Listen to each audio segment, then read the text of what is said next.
In one of our last videos, our last special guest was Dave. And in that video, we asked him, why are football fans so passionate about football? And he took a very poetic approach and said that his dad, his daughter, his dad before him were all United fans. So I've decided to have my dad be our special guest today. And we are simply going to ask him, why is he passionate about football? Hello.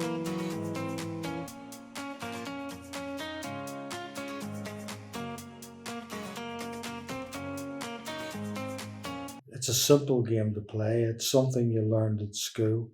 It's not complicated like some sports. And from that point of view, like the other day, of my dad also was a Man United fan, and I guess you kind of sort of at least start off that way by sort of following a club, because you're kind of copying. You don't know who to follow and whatever. But for me, Man United was much more than that. The first time I suppose I fell in love with Man United was when my dad came up to my room when I was a small boy and said, "You've got to come down and see this game." And in those days, there wasn't live football. All the games were just sort of shown after the event. But they had a football commentator for BBC, a guy called David Coleman, and they had a TV show called Sports Night with Coleman. And this particular night, Man United were away to Chelsea in an FA Cup game. And it was a horrible night. I can remember it. It was rainy, the pitch was muddy. But this impish player, George Best, just literally glided through the mud, and he seemed to beat every player. There was a guy called Ron Harris, they called him Chopper Harris, and he hit him with a tackle that would have knocked anybody out. And basically, Best stood on his feet, took the ball around him, took the ball around the keeper, and stuck it in the back of the net. And United won the game. I think it was 2-1 and got into the next round. But it was just the attacking football and the way Manchester United played, and also the players. They always seemed to have players who were a cut above all the rest, played attacking football. If you score three, we'll score four. It wasn't defensive football. Very often in those days, like Man United would go to West Ham and win 5-3 or 5-4. So it was just United just seemed to have this magic about them. So what about Man United and the way they used to play football and Man United the way they play football now engenders you to be really passionate about the sport of football? Is it the loyalty that you built up when you were a wee lad, or is it literally because your parents supported, you started supporting, and it just got that engendered, or is it something deeper than that? No, it was much deeper. I mean, when I started watching football, my dad was more of a rugby. He played rugby, so he was very much a rugby man. But for me, football was easier to understand than rugby. And I followed my local team, which was a team called Glentoran. And I used to go to the games myself because I enjoyed seeing real games live, because then you didn't have it on TV, so you had to go to them. Whilst the football was of a lower standard in the Irish League as it was then, it was the fact that you could go to it live. You were part uh, of a of a band of people, and then I went from that to following the team away. Going away on a bus to away games, and you got to know people, and you were part of a tribe. And So would you then, say it was the experience garnered while with the fans? yeah, So it yeah, was the of course, experiences of not only just following the football team, it was being with the it was fans. being involved in it. It was, being involved with a community, the football community. And then, of course, I went from Glentoran, even though I lived in Northern Ireland, I went to see Man United at Old Trafford. I joined Kerry Duff, Manchester United Supporters Club, quite a famous club. In fact, their president was Eamon Holmes. I think he's still connected with the club. And we used to go over, the way we done it, we paid our money, we called it our dues into the club. And you got to go to 3 games per season. Mm-hmm. So you didn't know what games you were going to, but you got to go. And it was sort of subsidised because everybody...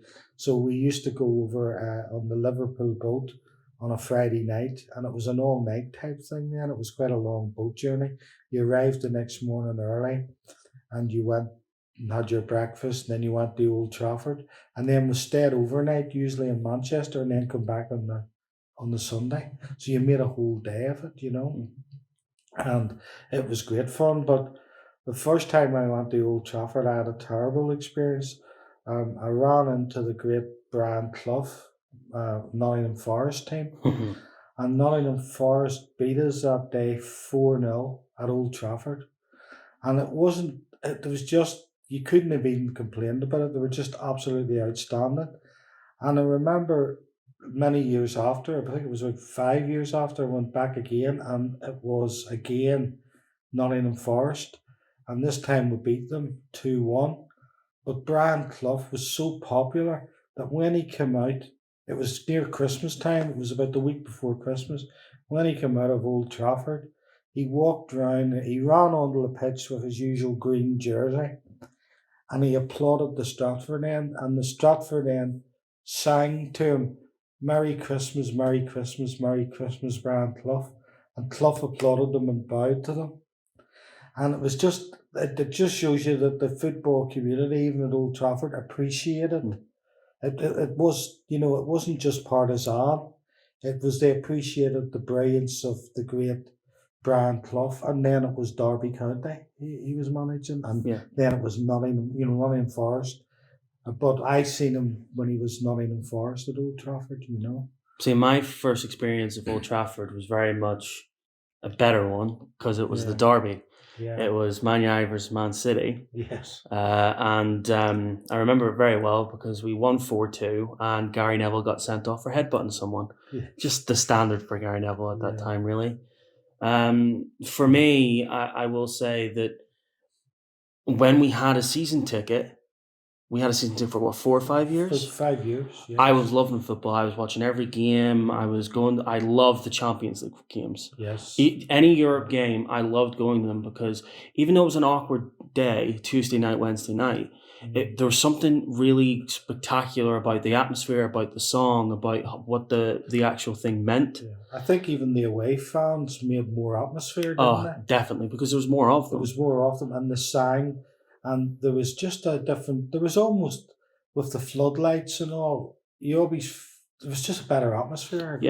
But I will say that since we've unfortunately had to give up the season ticket, and to be honest, I don't regret that because we went through a period of not really wanting to go, my football passions dwindled a bit because it's like, it's fun watching football on TV, but you have the oversaturation of the pundits giving their opinion, you have everyone else giving their opinion, and it's just like, I just want to watch the football. I don't want to have people talk about giving their opinion that I don't really care for. I just want to sit down, watch a good game of football, and move on to the next game of football. But we don't get that anymore. We get oversaturated commentary that's extremely biased at times and just not fun to listen to. Yeah. But of course, I think another thing that's changed, you know, obviously, I see Man United through the good times, the great years with Alex Ferguson, as we both did, and we've seen him winning lots of trophies, tremendous football.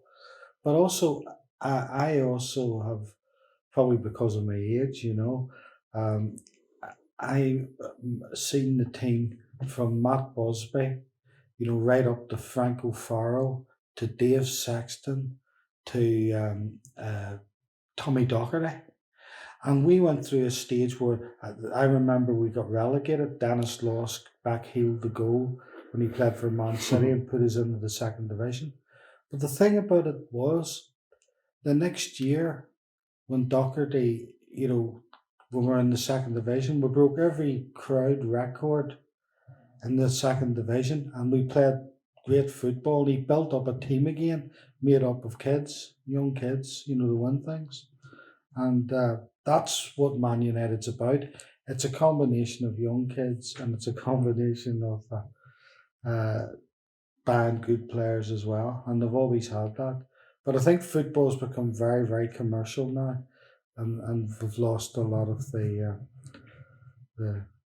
But yeah, I mean, you're right. It's become very sanitized, whereas before football was um, very much football the masses, and you could be in touch with things. You would have got one story I can tell you. Uh, Ron Atkinson, the manager of Manchester United, we were over at a particular game, and we were staying in a particular hotel in Manchester, and Ron Atkinson came in that evening with a football commentator from Northern Ireland called Jackie Fullerton, who was commentating on the game for Irish TV. And basically, he came over, and Ron Atkinson was quite a cocky, abrasive guy, And I always remember um, Ron made the joke, the Irish guys, have you got any bombs with you? And one of our guys says, I would have taken a bomb onto your team, Ron, to get them to play today. And of course, we knew he got thrown out because of making that comment. But we also, there was also tales. One of the guys in our party,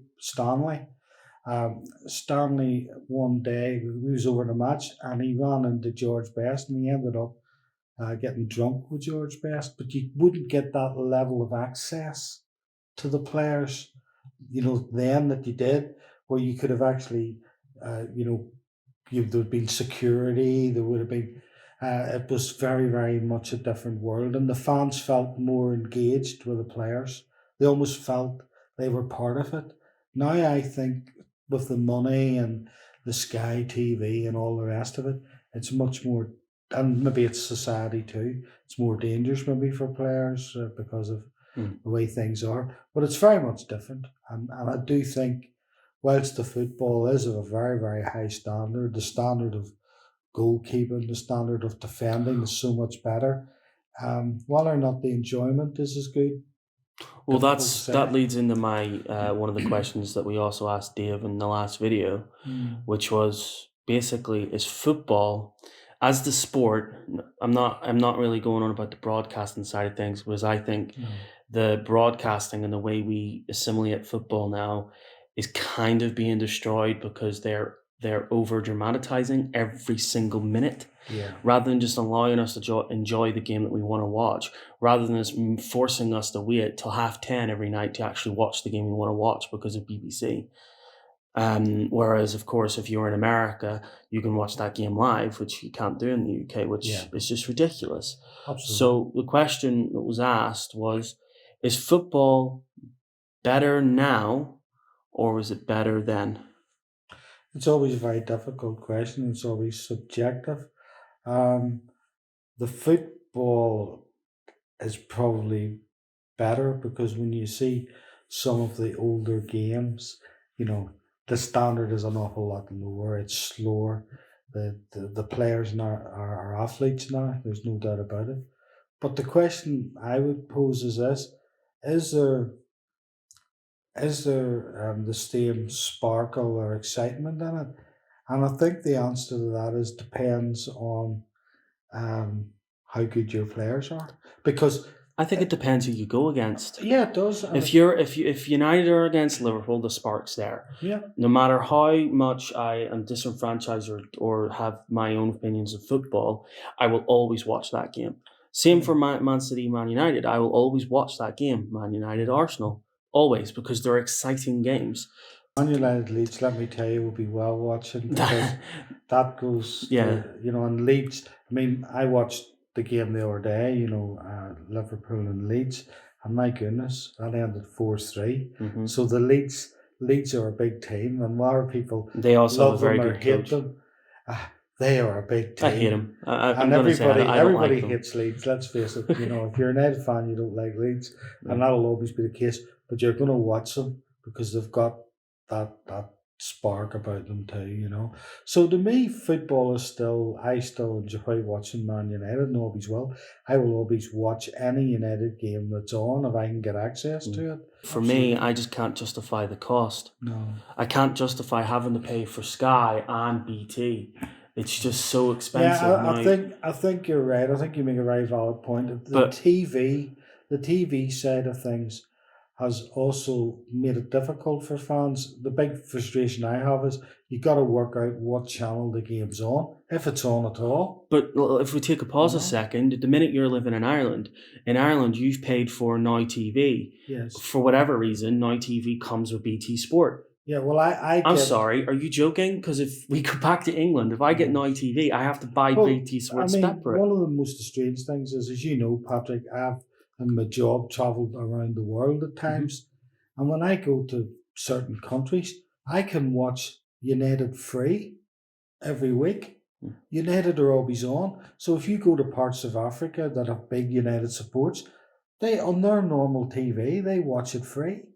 Yeah. And yet in your own country you can't watch it, you know. Yeah. And you're right, Ireland for some reason they've done a package here where you can get you get Premier Sports, Sky Sports and BT, which effectively means with the arrangements with them covering all the games, I could watch all the games when I'm in Ireland. Whereas I can't. If I go to England, I have to pay twice the price in our house in Stockport. Not only that, you have to buy the service again. And I have to buy the service again. You can't use it across the thing. Therefore, it's costing a fortune, you know, for people that, and it's, you know, it's unfair, really, you know. Yeah, it is. They do need to do something about it. For me, I mean, a lot of people are very much used now watching sport on TV, but you can't be going to a live event.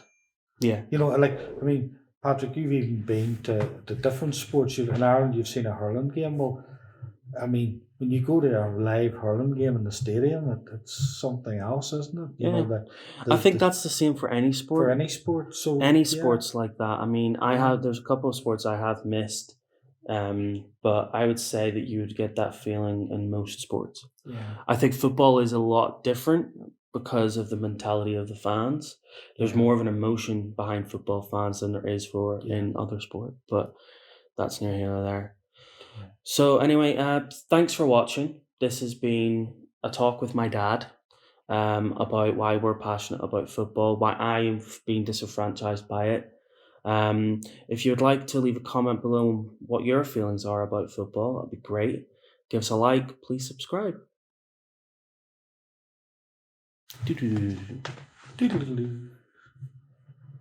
Thanks for watching. If you liked our video, give us a like and smash that subscribe button. For more videos, click to the left.